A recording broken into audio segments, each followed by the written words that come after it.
I never planned to meet a queen, let alone forge a weapon that would change an empire's traditions. I was just a human blacksmith, one of the last, if you believe the recruiters. In a galaxy obsessed with energy blades and molecular forges, hand-forged steel was considered quaint, obsolete, decorative, until the Khazal asked for something technology couldn't give them. The warrior queen of Khazal required a blade. Not manufactured. Not printed. Forged. The request came through military channels, marked with priority seals and cultural warnings I barely understood. The material alone was rare. Meteorite-Iron recovered from a fallen star that had struck their ancestral world thousands of years ago. To the Khazal, that metal wasn't just resource, it was heritage. And I, somehow, had been chosen to shape it. When I arrived at their forge city, the first thing I noticed was the heat. Not just from the magma channels running beneath the stone floors, but from the people themselves. The Khazal were a warrior species, tall, broad, skin patterned with natural armor ridges. Every adult carried scars openly, like medals. They watched me as I walked through the gates. A human, unarmed, carrying tools instead of weapons. The Queen's Forge stood at the heart of a city, older than their palaces and battle arenas. Inside, the air shimmered with heat and reverence. Armed guards lined the walls, not to threaten me, I realized, but to witness. Queen Tharkesh entered without announcement. She was massive even by Khazal standards, her presence commanding without effort. Her armor bore marks of 100 battles, and at her hip hung an empty scabbard, ancient, ceremonial, waiting. "You are the human smith," she said. "I am," I replied, bowing slightly, not kneeling. I'd been warned. Khazal queens respected skill, not submission. "You understand what you forge?" she asked. "A blade," I said. "One worthy of its bearer." Her eyes narrowed. Then she nodded once. "Begin." The Meteorite-Iron fought me. It wasn't like earth steel. The metal carried memory, pressure from impact, cosmic radiation, crystalline structures that resisted heat until they didn't, suddenly yielding in dangerous ways. My first attempt cracked. The second warped. No one mocked me. They watched. Days passed.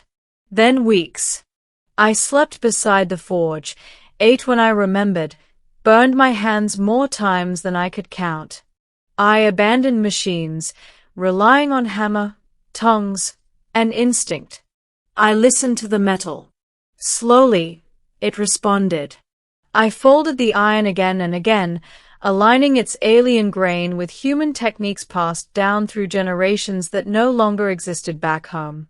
When I quenched the blade, I used mineral oil infused with Khazal ash, a suggestion from an elder who said nothing else, just nodded. When the sword was finished, it sang. Not audibly, but when I held it, I felt it vibrate, balanced perfectly between strength and flexibility. The blade shimmered dark silver, etched naturally with patterns that looked like frozen lightning. I presented it to Queen Tharkesh in the arena. Thousands of warriors gathered, their armored forms filling the tiers.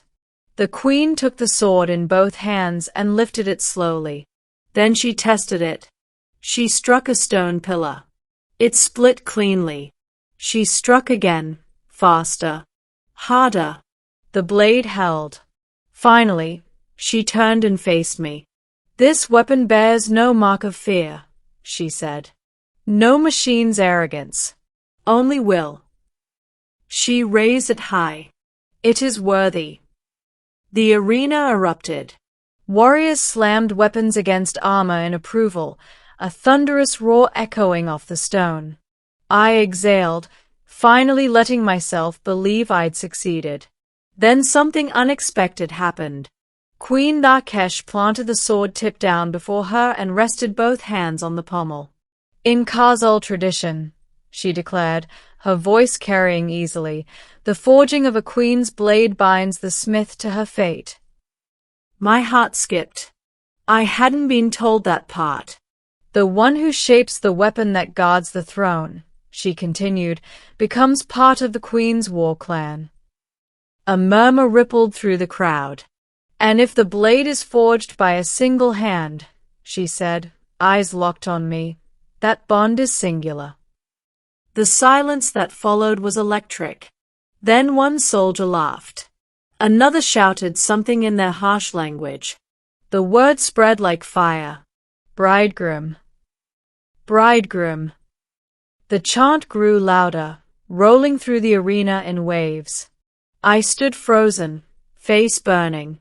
Queen Narkesh did not silence them. She watched me carefully. Human smith, she said at last, do you reject this bond? Every instinct told me to say yes. I was human, fragile, temporary. She was a warrior queen whose lifespan would outlast mine by centuries. But I remembered the forge, the trust, the way the metal had answered my hands. I don't reject it, I said honestly, but I don't understand it. A corner of her mouth lifted, almost a smile. Then you understand enough. The court debated for days. Nobles argued tradition. Warriors argued honor. Outsiders argued politics. Queen Narkesh ignored them all. She summoned me privately, not to a throne room, but back to the forge. You did not seek power, she said as we stood before the dying coals. You sought excellence. I just did my job, I replied. She shook her head. You did more. You respected what we are.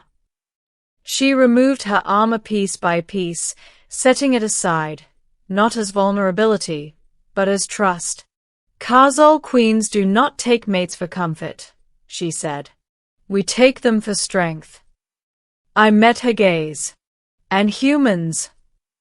Adapt, she said simply. Endure. Change worlds by surviving them. The bond ceremony was nothing like a human wedding. No vows.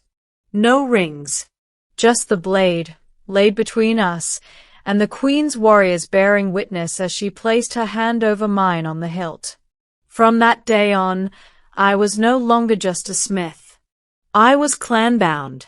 Years later, as I stand beside Queen Narkesh watching new recruits train with blades inspired by human forging techniques, I hear the chant again, half teasing now, half proud. Bridegroom. I smile. I didn't come here to rule. I came to forge. And in doing so, I helped reshape a warrior empire, one hammer strike at a time.